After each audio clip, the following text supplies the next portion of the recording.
If you work in an organization or in a factory, and you come up with a new idea, a good idea for improving some function or some activity, you're always going to have opposition, because all innovation threatens somebody, or somebody's old way of doing something.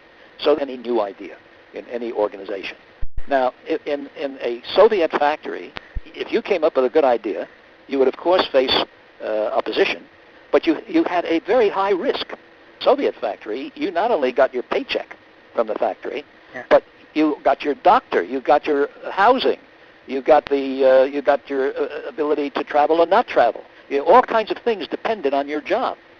And as a result, when you challenged anybody in your company, any superior, who said, I got a great idea, you are risking not just losing your weekly paycheck, but losing all these other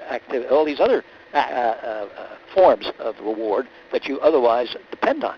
So it's better to keep your mouth shut and keep your innovation to yourself than to risk you losing so much. Now contrast that with Silicon Valley.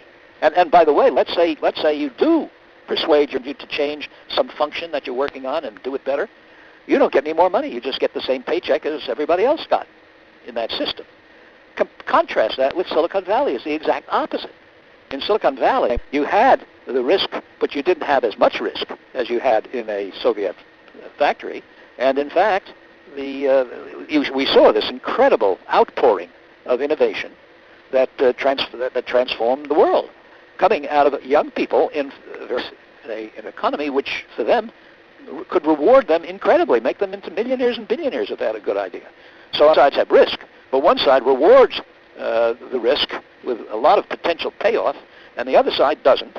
And one side has more risk and less reward. And in Silicon Valley, the exact opposite.